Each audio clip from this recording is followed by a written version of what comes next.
In the rugged terrain of Afghanistan, where dust and stone have long witnessed the march of empires, a dramatic chapter of modern conflict unfolded between 1979 and 1989. The Soviet-Afghan War left indelible marks upon both Afghan soil and the global stage, a testament to the enduring power of resistance and the complexity of political ambitions.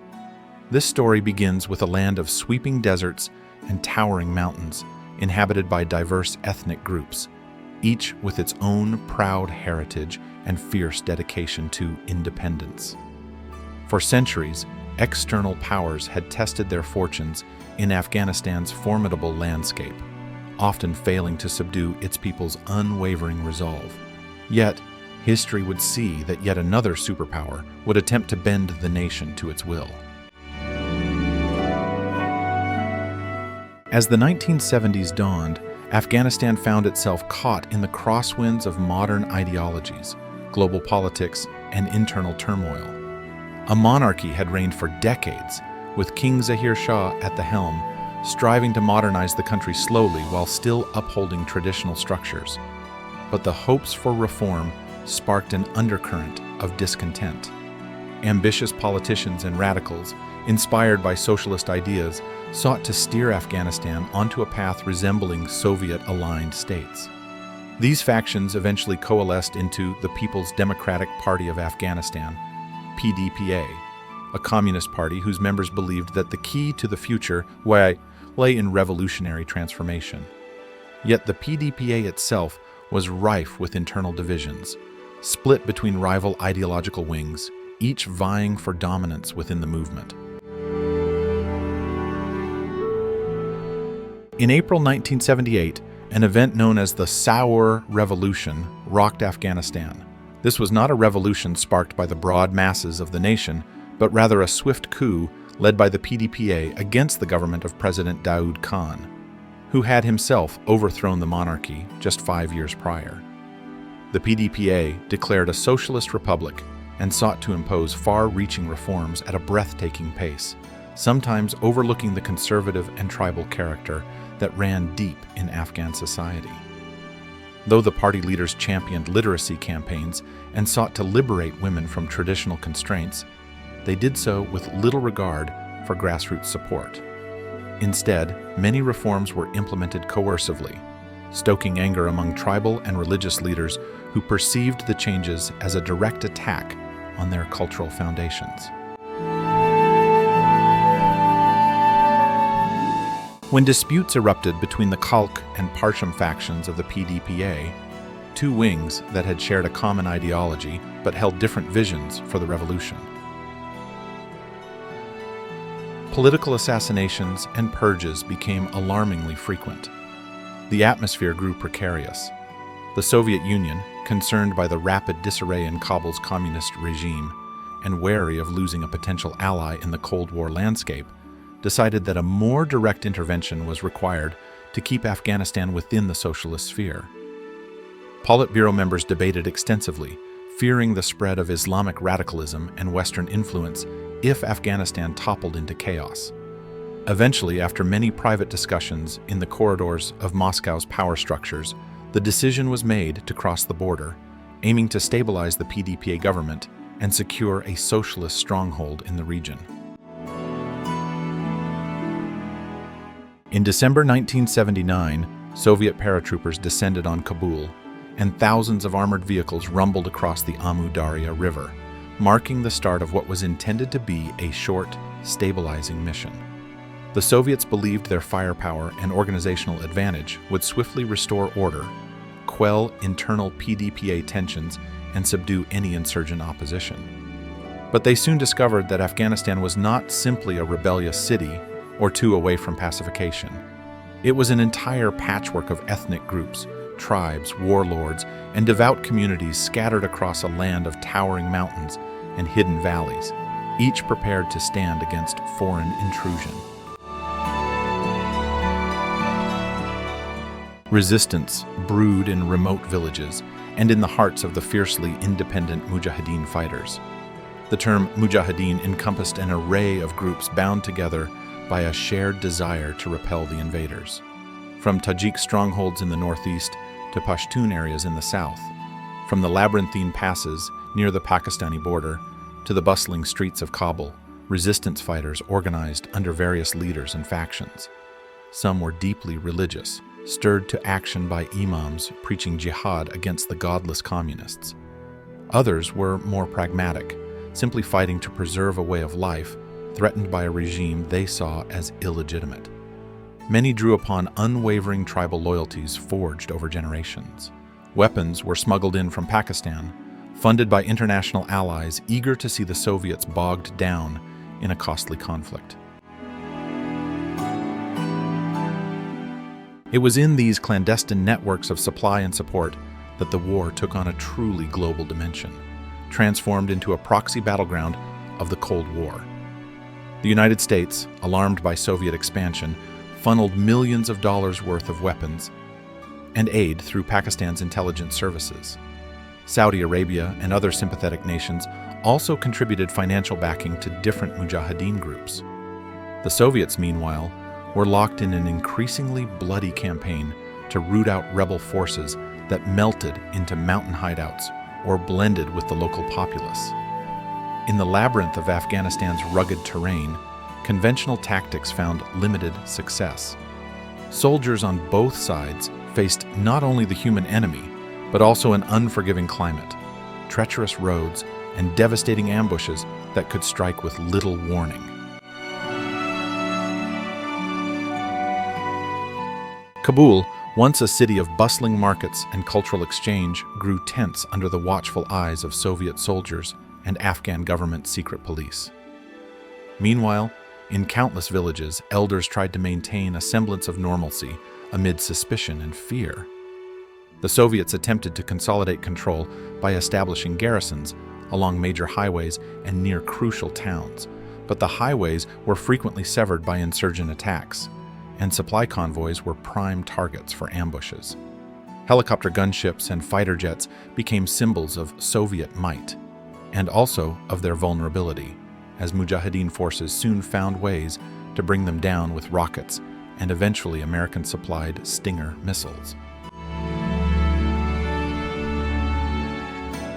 As time passed, it became evident that the Soviet strategy focused heavily on brute force, sweeping offensives designed to clear Mujahideen from strategic areas, only for the rebels to reappear once the tanks departed.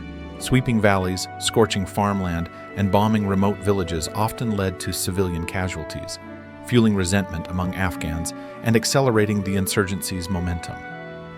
The war thus took on an oppressive cycle. The Soviets would plan a large-scale operation.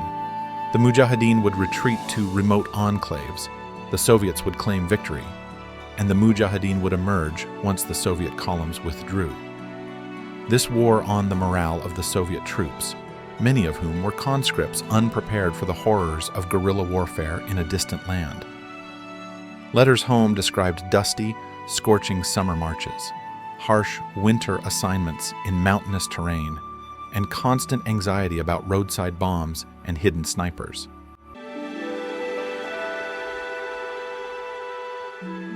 Within the Soviet Union, censored media and official statements downplayed the conflict's brutality and cost.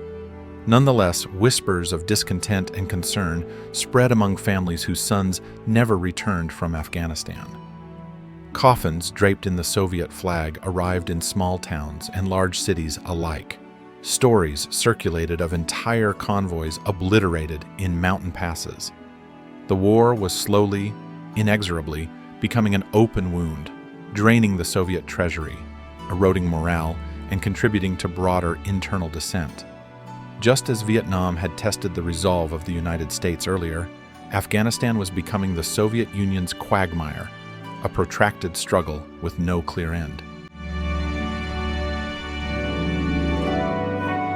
On the Afghan side, the civilian population bore enormous suffering. Families displaced from their ancestral homes sought refuge in neighboring Pakistan or Iran. Camps sprang up, overflowing with refugees living in tents, relying on meager international aid. Inside the country's borders, children grew up under the roar of jets and the crackle of gunfire. Agriculture suffered gravely, as farmers found their lands littered with mines or destroyed by bombing campaigns, leading to hunger and further displacement. The social fabric of Afghanistan frayed as communities splintered under the constant threat of violence. Some took up arms for or against the communist regime, while others tried to survive in the shifting alliances of local warlords.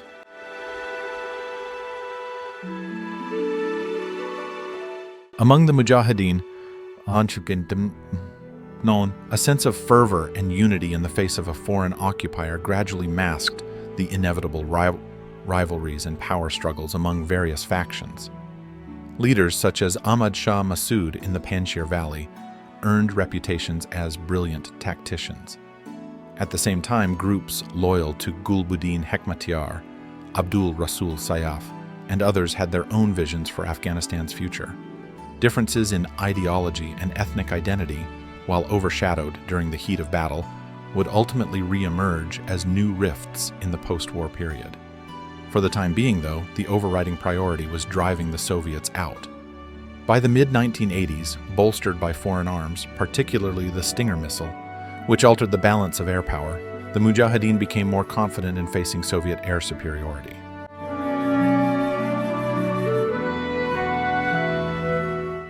Periodically, Soviet command planned offensives with pinpointed objectives to break Mujahideen holdouts in strategic regions or secure supply routes vital to keeping Kabul under government control. One such major operation was Operation Magistral in 1987, aimed at opening the critical road to the city of Khost, which had been besieged by Mujahideen forces. Though it achieved some temporary objectives, any territorial gains were quickly challenged once Soviet troops moved on. The cyclical nature of these campaigns took a toll on Soviet generals, who recognized the futility of attempting to hold large swaths of countryside. As the casualties mounted and the costs skyrocketed, discussions in Moscow turned from bold ambitions to the possibility of withdrawal. In the late 1980s, broader geopolitical shifts accelerated these discussions. Mikhail Gorbachev rose to power in the Soviet Union with promises of reform. Under banners of glasnost and perestroika, he sought to reduce the Soviet Union's exposure to foreign entanglements and to curb military spending that was strangling the national economy. Realizing that the conflict in Afghanistan had no neat end and was draining precious resources, Gorbachev publicly called the war a bleeding wound, indicating that the Soviet leadership was ready to reconsider its military presence. Negotiations commenced, and the Geneva Accords were signed in 1988, laying out a timetable for withdrawal of Soviet forces. Over the course of 1988 and 1989, Soviet troops began a phased pullout. The process itself was perilous, requiring careful coordination to avoid devastating ambushes on retreating columns. The final Soviet convoys left Afghanistan in February 1989, crossing back over the Hayratn Bridge. The departing soldiers carried with them heavy hearts and complicated memories. Images of fallen comrades, destroyed villages, and fleeting camaraderie with local civilians who had offered a smile or a glass of tea amidst the chaos. By the time the last Soviet soldier left Afghan soil, tens of thousands of Soviet troops had died, and hundreds of thousands were wounded. On the Afghan side, estimates of the death toll soared well into the millions, including both combatants and civilians. Yet the story did not simply end with the Soviet withdrawal. The government in Kabul, led by President Mohammad Najibullah, attempted to hold power with limited Soviet support in the form of equipment and funding. Initially, it surprised many by surviving longer than predicted, as the Mujahideen, now lacking a unifying enemy, began to fracture along ideological and ethnic lines. The nation slipped into a new phase of civil war, perpetuating a cycle of violence and instability that would outlive the Cold War itself. Weapons continued to flow into the country, warlords carved out territories, and peace remained elusive. For the Soviet Union, Afghanistan became a sobering lesson in the limits of military power. The war contributed to the erosion of the Soviet system, fueling disillusionment among citizens and amplifying calls for reform. Before long, the Soviet Union itself would disintegrate, fundamentally altering the global balance of power. Meanwhile, in Afghanistan, the war had forged a generation accustomed to constant conflict. The once fabled graveyard of empires had again lived up to its moniker, absorbing the might of a superpower and emerging ravaged, yet unbowed.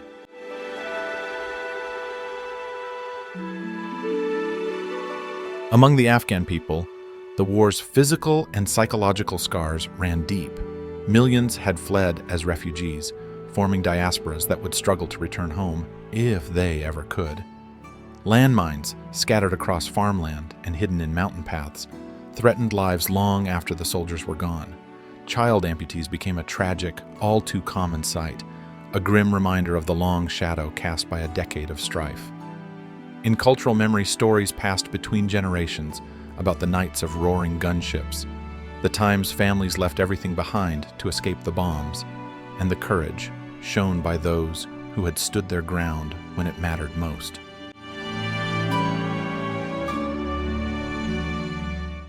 Local warlords and Mujahideen commanders, emboldened by victory and armed with a surplus of weapons, jostled for power. Initially revered as heroes who had driven out the foreign invaders, they would soon bear responsibility for prolonged infighting. The strategic brilliance that had once united them against Soviet forces would be redirected toward rival factions. A vacuum opened, and with it came a new wave of chaos. Foreign interests shifted focus, and Afghanistan, which had once been at the heart of the global Cold War struggle, was left in many ways to fend for itself. The war's legacy reached far beyond Afghanistan's borders. The introduction of portable surface-to-air missiles, the experience of guerrilla tactics, and the interplay of foreign intelligence services set precedents for future conflicts around the world. Veterans of the Soviet campaign carried their experiences back home, grappling with the emotional toll of a war that had not been officially labeled a war for much of its duration. Some found themselves alienated by their governments, which preferred to minimize the significance of the conflict.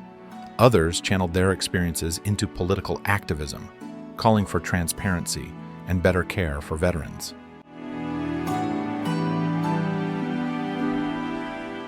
In global discourse, the Soviet-Afghan War became emblematic of the complexities of intervening in a land whose fierce independence was shaped by centuries of resistance to outside influence. Political analysts, military strategists, and historians studied the conflict closely, searching for lessons to apply to future engagements. They noted how a local population's determination, combined with foreign support, could stymie even a superpower's best efforts. They observed the crucial role of ideology, religion, and cultural pride in galvanizing resistance. They recognized the significance of mountainous geography as a battleground that favored guerrilla tactics and restricted the mobility of large conventional forces.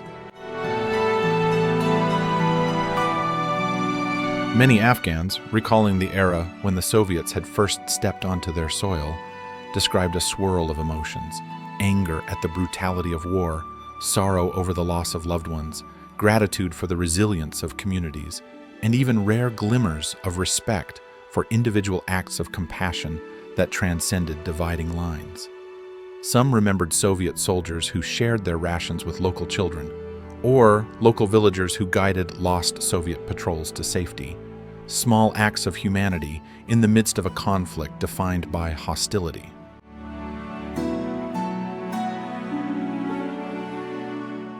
Decades later, the reverberations of this war remain tangible.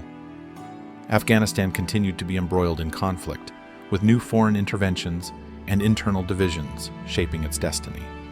The ideological struggle that brought the Soviets in, the Cold War that financed the Mujahideen, and the torrent of weapons that flooded the country were replaced by new fronts, new alliances, and fresh cycles of violence. Yet for those old enough to remember the 1980s, memories of Soviet Mi-24 helicopters hovering over dusty valleys at sunrise, or the distant rumble of armor along rutted roads still stir a profound sense of loss.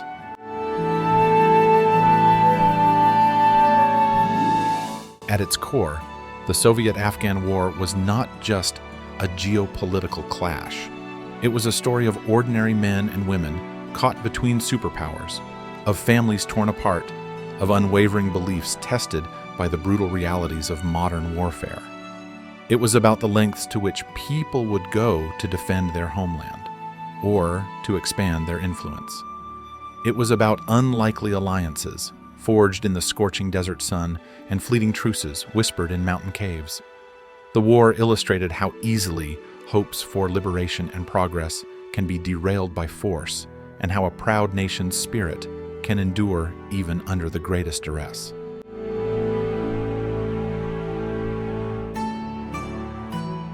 For the Soviet soldier conscripted from a distant province, Afghanistan was an alien land of extremes, scorching heat by day, bone-chilling cold by night, a place where a friendly gesture might be met with a smile or with gunfire. For the Afghan villager, the Soviet invasion was a new chapter in a long saga of defending land, faith, and honor. For the Mujahideen fighter, it became a rallying cry, a religious and national duty to drive out the foreign occupiers. For world powers, it was one more arena in an ideological tug-of-war that was shaping continents. Yet beyond these macro-level portraits, there were the subtle human threads, the fleeting friendships born of shared fears, the heartbreak when those friendships were shattered by the harsh lines of loyalty and ideology.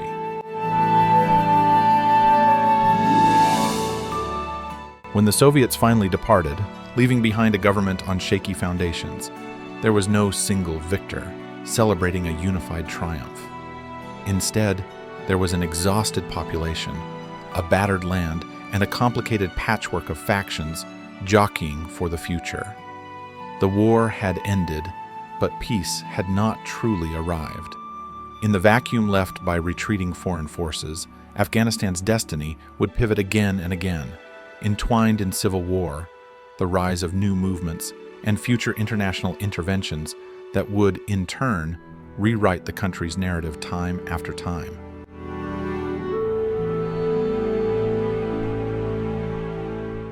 Still, the Soviet-Afghan War stands as a grim testament to the cost of underestimating a people's resolve and the complexity of intervening in a nation's internal affairs.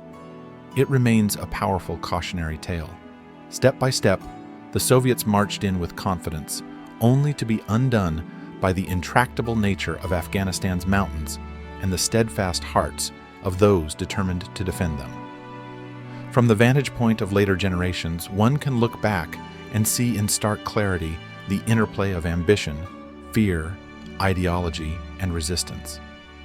Sometimes it is in the very harshness of war that we see the richness of a people's determination to stand free, no matter the odds.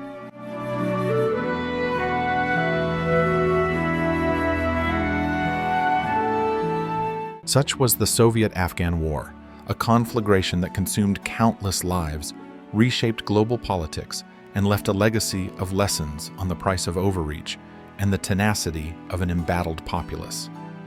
Decades have passed, and though the rifles and tanks of that era have fallen silent, their echoes still resound, reminding the world of the profound burden that such wars impose, not only on the nations directly involved, but on all who choose to meddle in the fate of a land that has, for centuries, resisted the shackles of empire.